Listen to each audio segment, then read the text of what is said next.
রোজা শুরুর আগে খুচরা ও পাইকারি বাজারে বেড়ে গেছে নিত্যপণ্যের দামের ব্যবধান। বাজার নিয়ন্ত্রণের উদ্যোগ ভেস্তে যাওয়ার শঙ্কা। এই পাইকারি মার্কেট, কারণ বাজার কিংবা এই জাতীয় যত মার্কেট আছে এটার তুলনায় খুচরা বাজারে অনেক অনেক বেশি দাম। মনিটরিংটা দরকার, যে কিনে নিচ্ছে কি দাম আর বিক্রি করতেছে কি দাম খুচরা। বছর জুড়েই চলবে মনিটরিং, আশ্বাস মেয়রের। প্রতিটি দ্রব্যমূল্য স্থিতিশীল তো থাকবেই, বরঞ্চ কয়েকটা দ্রব্যমূল্য ইনশাল্লাহ আমরা আগের থেকে কম দামে এই রমজানে সরবরাহ করতে সক্ষম হব। ট্যারিফ কমিশন বলছে দেশে ভোগ্যপণ্যের পর্যাপ্ত মজুদ আছে। আগামী 1.5 মাস যে পরিমাণ চাহিদা থাকবে তার প্রায় 1.5 গুণ মালামালের স্থিতি বর্তমানে আমাদের বিভিন্ন ব্যবসায়ীদের কাছে আছে। দেখছিলেন প্রধান শিরোনাম। রাত 11টার সময় সঙ্গে আছি আমি সৌমিত্র শুভ্র এবং আমি ইশরাত জাহান। এবার অন্যান্য শীর্ষ সংবাদ। ব্যালিস্টিক পরীক্ষার রিপোর্ট পেলেই এমপি পুত্র রনির পিস্তলের লাইসেন্স বাতিলের আবেদন জানালো গোয়েন্দা পুলিশ। ঘটনার দিন গাড়িটি বেশ কয়েকবার ঘুরপাক খায় ইস্কাটন এলাকায়। বেগম জিয়ার বিরুদ্ধে দুদকের করা নাইকো দুর্নীতি মামলা চলবে কিনা তা নিয়ে রায় কাল। গ্যাটকো মামলার শুনানি শেষ, রায় যে কোনো দিন। কক্সবাজারের টেকনাফে মিয়ানমার সীমান্তরক্ষী বাহিনীর গুলিতে বিজিবি সদস্য আহত, ধরে নিয়ে গেছে আরও একজনকে। পতাকা বৈঠকের কথা জানালেন স্বরাষ্ট্র প্রতিমন্ত্রী। ইফতার পার্টির মাধ্যমে সাংগঠনিক শক্তি জোরালো করতে চায় বিএনপি। ঈদের পর আন্দোলনে চমক দেখানোর প্রত্যয়, আমলে নিচ্ছে না আওয়ামী লীগ। এবং বিশ্বকাপের পর কাল আবারও মুখোমুখি হচ্ছে বাংলাদেশ ভারত। স্বপ্ন চুরির ম্যাচের শোধ নেয়ার সুযোগ স্বাগতিকদের। রোমাঞ্চকর প্রতিদ্বন্দ্বিতার ইঙ্গিত মাশরাফি ধোনির।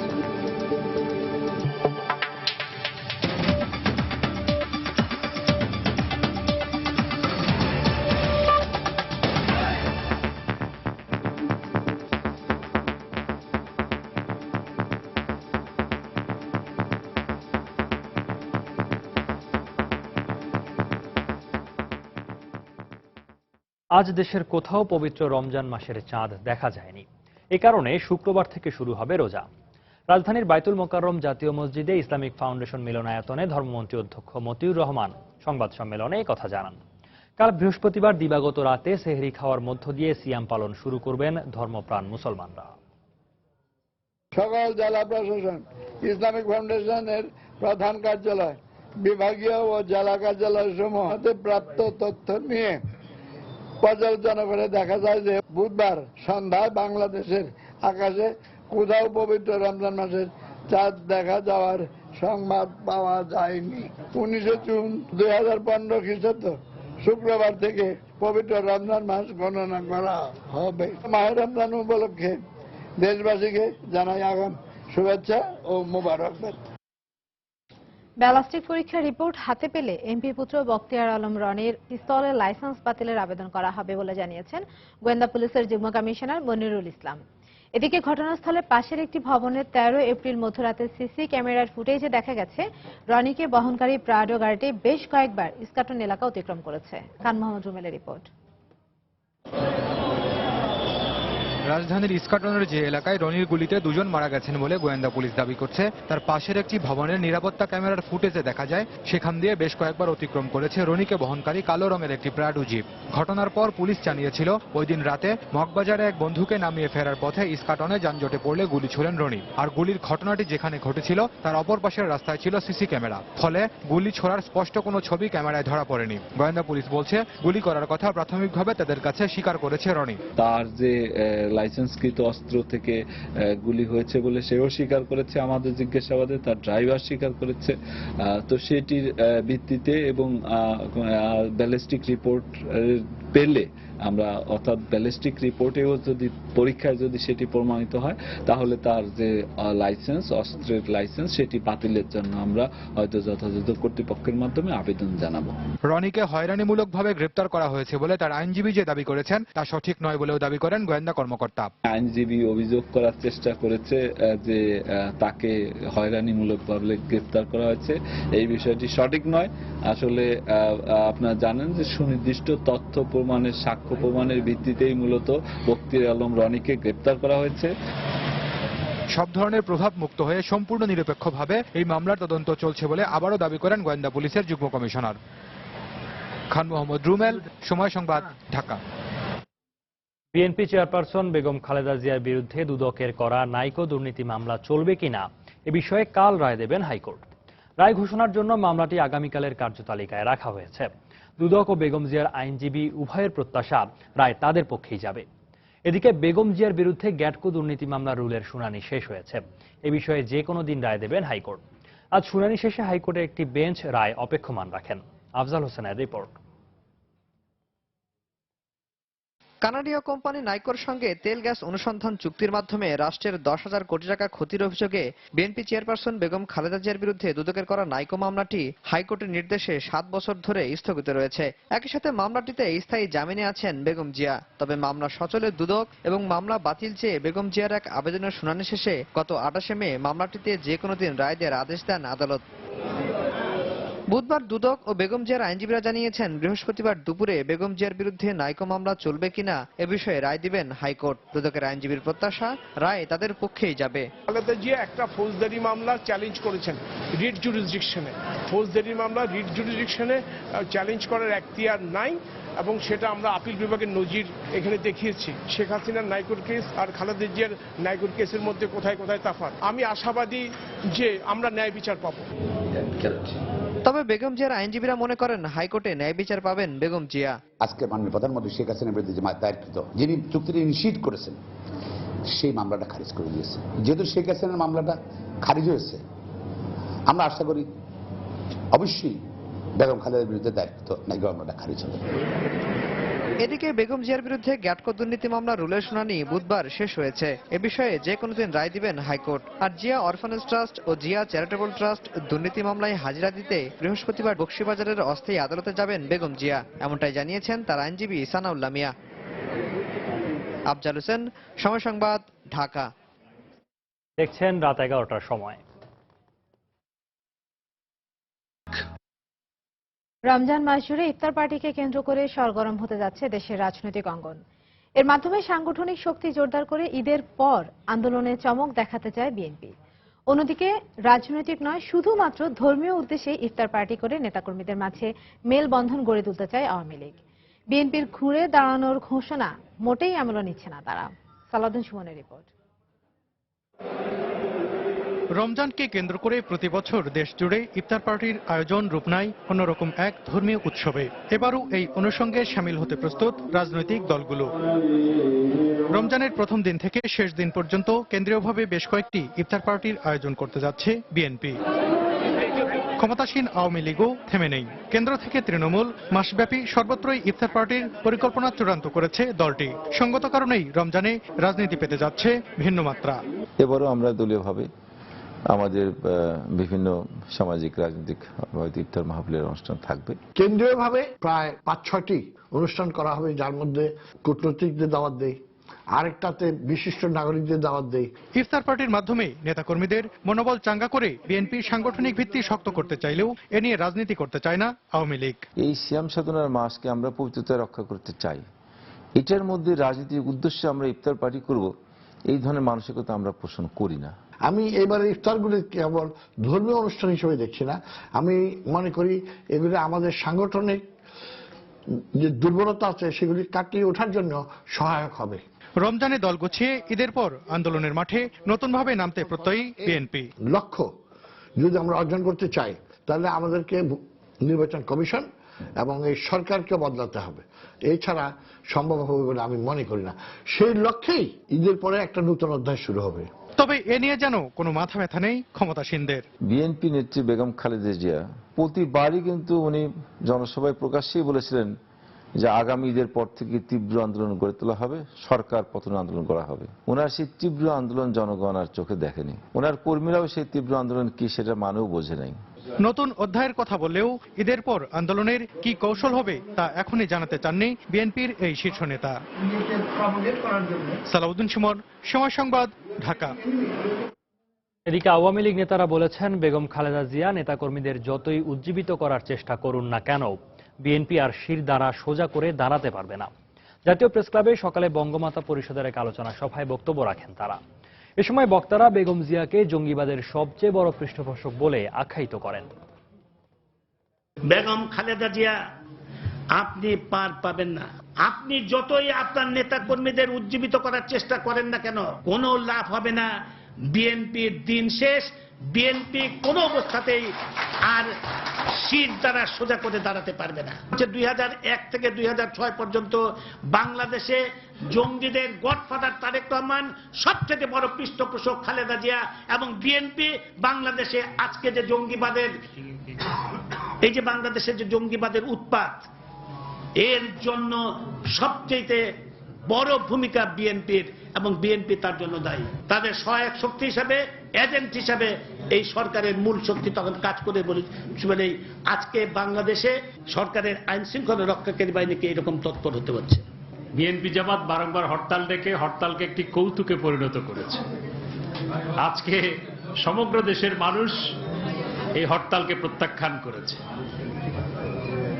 তবে বেগম খালেদা জিয়া এবং বিএনপি জামাতের পেট্রোল বোমা বাহিনী এখনো সক্রিয় আছে। আমাদেরকে এ ব্যাপারে সতর্ক থাকতে হবে। ব্রিটিশ পার্লামেন্টে বসেই ভাগ্নে টিউলিপ সিদ্দিকের অভিষেক বক্তব্য শুনলেন বাংলাদেশের প্রধানমন্ত্রী শেখ হাসিনা। মঙ্গলবার লন্ডনের স্থানীয় সময় দুপুরে টিউলিপের বক্তব্যের সময় গ্যালারিতে শেখ হাসিনা ছাড়াও টিউলিপের মা শেখ রেহানা সহ বঙ্গবন্ধু পরিবারের সদস্যরা উপস্থিত ছিলেন। টিউলিপ তার বক্তব্যে পরিবারের সদস্যদের উপস্থিতির কথা পার্লামেন্টকে অবগত করলে সংসদ সদস্যরা তাদের অভিনন্দন জানান।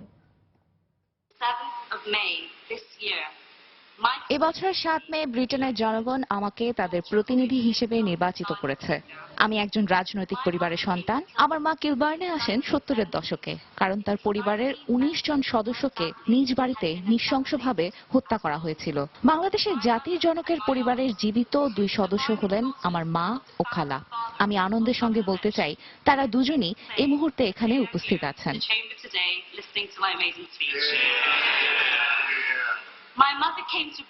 আমার মা ব্রিটেনে এসেছেন কারণ এটাই তার কাছে সবচেয়ে নিরাপদ দেশ মনে হয়েছে।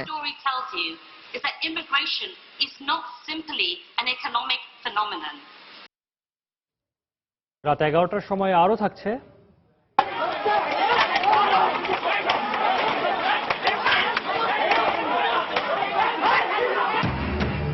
নারায়ণগঞ্জে ভর্তি বাণিজ্য নিয়ে প্রগতিশীল ছাত্র জোটের মিছিলে হামলা, আহত 20। হামলার ঘটনা অস্বীকার পুলিশের।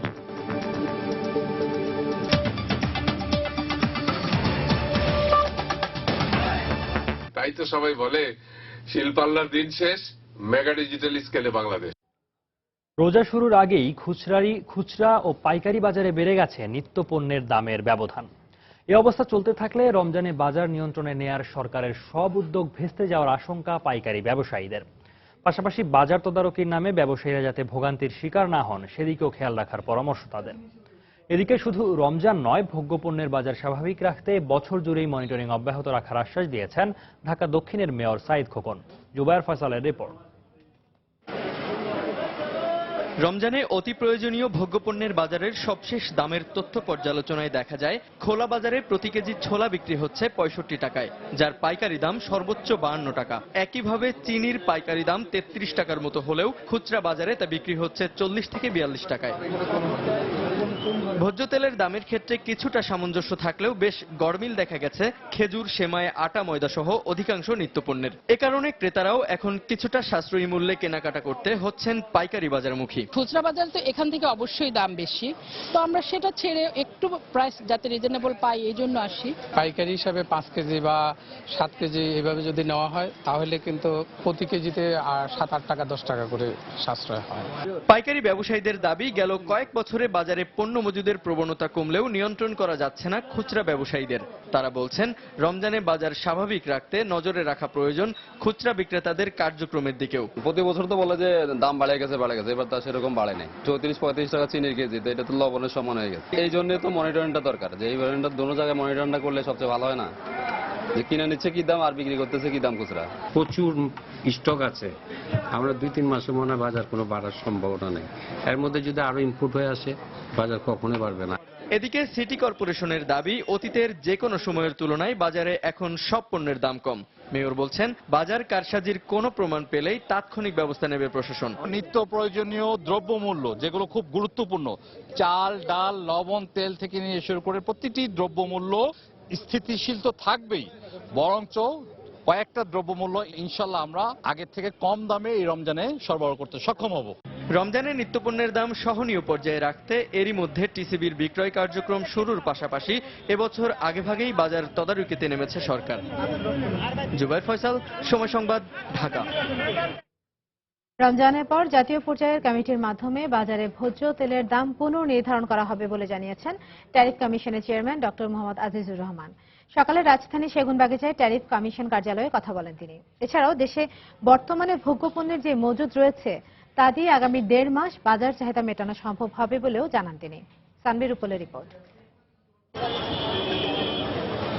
9 জুন তেলের দাম নিয়ে বাণিজ্য মন্ত্রণালয়ে একটি প্রতিবেদন পাঠায় ট্যারিফ কমিশন। সেই প্রতিবেদন কয়েকটি সংবাদ মাধ্যমে প্রকাশ হওয়ার পর ধূম্রজাল সৃষ্টি হয় তেলের দাম নিয়ে। সেখানে বলা হয় 1 লিটার সয়াবিন তেল উৎপাদন খরচ 63 টাকা 10 পয়সা, এর সঙ্গে 4 টাকা যোগ করে বাজারে বিক্রি হবে 67 টাকায়। আর বোতলজাত তেলে বোতলের দাম এবং মুনাফা যোগ করে উৎপাদন খরচ হিসেব করে বিক্রি হবে 82 টাকায়। যদিও বর্তমানে মেইল গেটে 1 লিটার খোলা তেল 71 এবং বোতলজাত তেল বিক্রি হয় 88 টাকায়। খুচরা বাজারে দেখা গেল ভোক্তা পর্যায়ে বিক্রি হচ্ছে কোম্পানি ভেদে 97 থেকে 101 টাকা প্রতি লিটার। 1 লিটার কিনা পড়ে আমাদের 94 টাকা করে, আমরা বিক্রি করি 97 1 টাকা গায়ে প্রাইস, আর আমাদের কিনা পরে মনে করেন আমরা রিয়াতে ওটা 96 টাকা, ঠিক আছে, আমরা মনে করেন 98 টাকা বিক্রি করি। তবে আমদানি করা তেল বাজারজাতকারী প্রতিষ্ঠানগুলো বলছে বাণিজ্য মন্ত্রণালয়ে পাঠানো ট্যারিফ কমিশনের তথ্য হালনাগাদ করে দেওয়া হয়নি। 2011 সালে যে পণ্য মূল্য এবং বিভিন্ন বিদ্যুতের বিল এবং গ্যাস বিল এবং লেবার যে বিলটা বা আপনার ইন্টারেস্ট যেগুলো ছিল ওইগুলোর হিসাব করে ওনারা করেছে। ওনারা যদি 2015 সালে বা 2014 সালের হিসাবটা আপডেট করে নিত তাহলে হিসাবটা এভাবে আসতো না। গভর্নমেন্ট থেকে যেটা দেওয়া হয়েছে সেটা এফওবি প্রাইস, তার সিএনএ প্রাইস, সিএনএ প্রাইসের সাথে এফওবি প্রাইস হবে না, এখানে অ্যাড হবে। এদিকে ট্যারিফ কমিশনের চেয়ারম্যান জানিয়েছেন 2010 সালে উৎপাদন খরচের হিসেবেই বাণিজ্য মন্ত্রণালয়ে পাঠানো হয়েছে। রমজানের পরেই সব হিসাব নিকাশ করে জাতীয় কমিটির মাধ্যমে নতুন দাম নির্ধারণ করা হবে। আশা করছি যে রমজানের পরে আমরা হয়তো প্রাইসিংটাকে জাতীয় পর্যায়ে একটা কমিটি আছে, সেই কমিটি বসে হয়তো এটাকে আমরা আবার রিফরমেট করে নেব। আগামী 1.5 মাস পর্যন্ত যে পরিমাণ চাহিদা থাকবে তার প্রায় 1.5 গুণ মালামালের স্থিতি বর্তমানে আমাদের বিভিন্ন ব্যবসায়ীদের কাছে আছে। দেশে ভোজ্য তেলের চাহিদার বেশিরভাগই আমদানি নির্ভর। বছরে প্রায় 16 লাখ টন ভোজ্য তেল আমদানি করা হয়। এই তেল পরিশোধনে জড়িত আছে 48টি প্রতিষ্ঠান। সানবির রূপল, সময় সংবাদ, ঢাকা।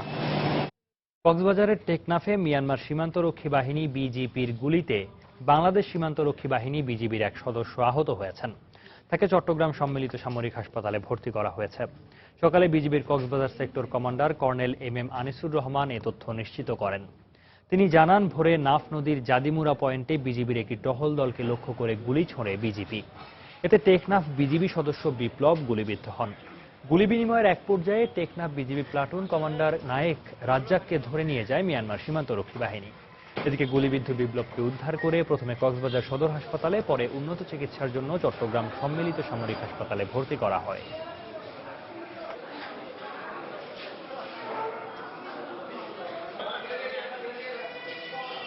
রোগীকে তাৎক্ষণিকভাবে চিকিৎসা করে সার্জারি ওয়ার্ডে ভর্তি করাই। সার্জারি ওয়ার্ডে বিশেষজ্ঞ ডাক্তারগণ তৎক্ষণাৎ রোগীকে উটিতে নিয়ে অপারেশন সম্পন্ন করে। এই রোগীর মাথা এবং হাতের মধ্যে আঘাত ছিল। এদিকে বিজিবির Cox's Bazar sector commander colonel M Anisur Rahman জানিয়েছেন, বিজিবির নায়েক আব্দুর রাজ্জাককে ফিরিয়ে আনার প্রক্রিয়া চলছে। আমাদের 2টা পেট্রোল ছিল, নিয়মিত পেট্রোলিং করতেছিল। ওই পাশে মায়ানমারেরও পেট্রোল ছিল। তো এদের ভিতরে ভুল বুঝাবুঝি হয়। ভুল বুঝাবুঝির ফলে দুই পক্ষ থেকে ফায়ার ওপেন করে। ওরাও ওপেন করে ফায়ার, আমাদের সাইড থেকেও ফায়ার ওপেন করা হয়। তো আমাদের এই সাইডে একজন আহত হয়েছে, আর একজনকে ওরা নিয়ে গেছে সাথে করে। ধস্তাধস্তি হয়েছিল, তাকে ধরার পরে নিয়ে গেছে। আর ওদের সাইডে কতজন আহত হয়েছে আমরা ঠিক জানি না। যাকে নিয়ে গেছে তাকে আনার জন্য আমরা পতাকা মিটিং করব, আলাপচালনা হচ্ছে, আমার সাথেও কথা হয়েছে। প্রথমে মিটিং হলে তাকে ফেরত নিয়ে আসবো। অন্যদিকে টেকনাফে মিয়ানমার বাংলাদেশ জলসীমায় বিজিবি ও মিয়ানমার সীমান্তরক্ষীদের মধ্যে গোলাগুলির ঘটনার কারণ জানতে ও উত্তেজনা থামাতে দুপক্ষের মধ্যে পতাকা বৈঠকের আয়োজন করা হয়েছে বলে জানিয়েছেন স্বরাষ্ট্র প্রতিমন্ত্রী আসাদুজ্জামান খান কামাল। তবে দুপক্ষের ভুল বোঝাবুঝি ঘটনার কারণ বলে প্রাথমিকভাবে ধারণা করা হচ্ছে।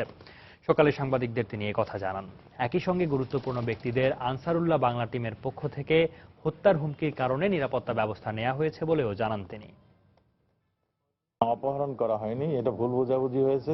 হয়তো সেই মাছ ধরার জালে বাধাপ্রাপ্ত হয়ে ওই পারে চলে গিয়েছিল, সেইখানেই ভুল বোঝাবুঝি, সেইখানেই কিছুটা গোলাগুলির হয়েছে। ফ্ল্যাগ মিটিং এর মাধ্যমে বাকিটুক সরা হবে। এই ভুল বোঝাবুঝি কেন হলো তার একটা কারণ বের করে আমরা ভবিষ্যতে আমাদের দুই পক্ষই, বিজিবি এবং বিজিপি, দোনো পক্ষই আরো সতর্কতা অবলম্বন করবে। নারায়ণগঞ্জে ভর্তি বাণিজ্য নিয়ে প্রগতিশীল ছাত্র জোটের বিক্ষোভ মিছিলে হামলায় সময় সংবাদের ভিডিও জার্নালিস্ট সহ অন্তত 20 জন আহত হয়েছেন। প্রত্যক্ষদর্শীরা জানান, বেলা 11:30টার দিকে সরকারি তোলারাম কলেজে ছাত্রলীগ ভর্তি বাণিজ্য করছে এই অভিযোগ এনে তা বন্ধ সহ বিভিন্ন দাবিতে বিক্ষোভ মিছিল করে প্রগতিশীল ছাত্র জোট। পরে অধ্যক্ষের কাছে স্মারকলিপি দিতে যাওয়ার সময় কলেজ ক্যাম্পাসের গেটের সামনে বাধার মুখে পড়েন তারা। কথা কাটাকাটির এক পর্যায়ে লাঠিসোঁটা নিয়ে হামলা চালায় কয়েকজন যুবক। হামলার ছবি তোলার সময় সময় সংবাদের ভিডিও জার্নালিস্ট রবিউল ইসলাম আহত হন। তবে পুলিশ বলছে সেখানে হামলার ঘটনা ঘটেনি। পরে ওই এলাকায় অতিরিক্ত পুলিশ মোতায়েন করা হয়।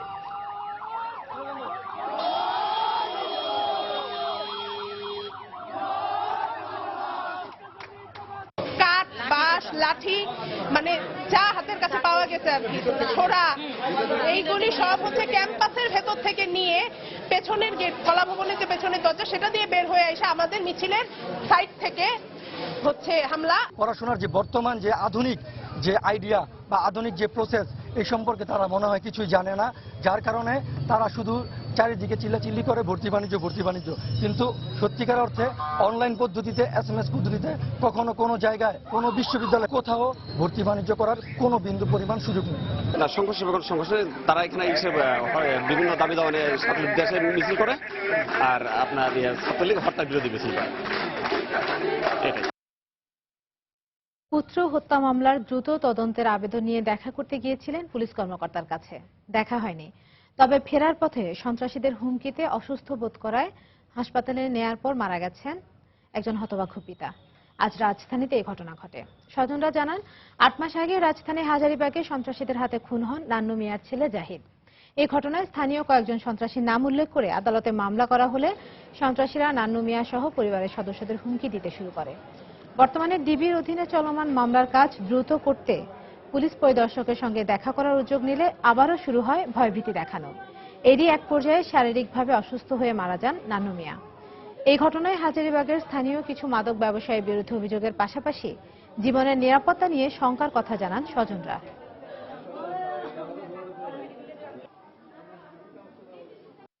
আইজি সাহেবের সাথে আমাদের দেখা হয়নি। 3টা পর্যন্ত আইজি সাহেবের উপস্থিত ছিলাম। আমার দুলাভাই 2টার সময় আইসা পড়ছে। আমরা 3টা পর্যন্ত ছিলাম। বাসা আইসা ফোন দিতেছে, তোমরা আইসা পড়ো, সাথে সাথে কথা বলতে হবে না, আইসা পড়ো।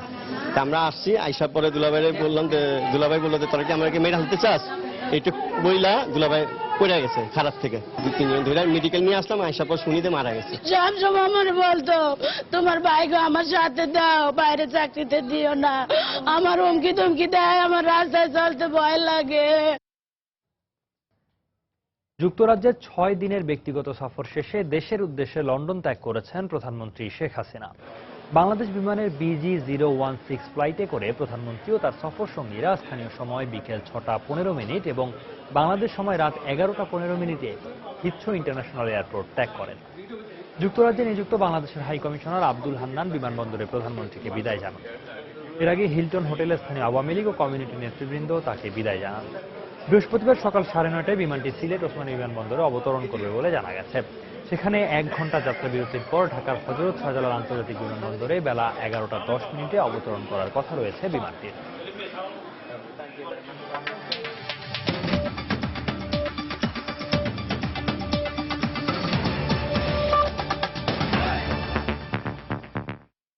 সৌদি আরব সহ বিশ্বের 18টি দেশে আগামীকাল শুরু হচ্ছে পবিত্র মাহে রমজান।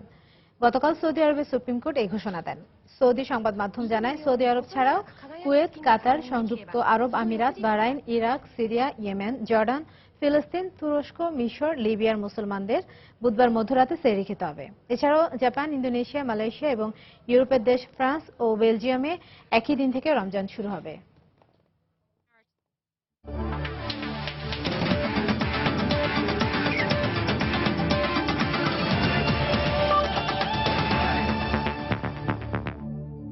বাংলাদেশ ভারত ওয়ানডে সিরিজ প্রসঙ্গ। বিশ্বকাপে চুরি হওয়া স্বপ্নের শোধ নিতে মরিয়া টাইগারদের সামনে এবার ভারত। যদিও দুদলের অধিনায়ক বলছেন ওই ঘটনা অতীত, কিন্তু দুদলের রঙিন পোশাকের লড়াই হবে বেশ দাপুটে, তা স্বীকার করেছেন মাশরাফি ও ধোনি। তবে কথোপকথন যতই উত্তপ ছড়াক না কেন, দুদলের লক্ষ্য একটাই, শুধুই জয়। আগামীকাল বিকেল ৩টায় মিরপুরে ৩ ম্যাচ সিরিজের প্রথম ওয়ানডেতে মুখোমুখি হবে দুদল। ঘুরে ফিরে আলোচনায় মেলবোর্ন, শেষবার বাংলাদেশ ভারত বিশ্বকাপের ম্যাচটি, যেটি কোটি ভারতীয়দের জন্য আনন্দের হলেও বাংলাদেশিদের জন্য যা ছিল বুক ফাটা কষ্টের। এবার লড়াই বাঘের ডেরায়। গঙ্গাপাড়ের মানুষদের যুক্তির সঙ্গে লড়াইটা হবে পদ্মাপাড়ের মানুষের আবেগের।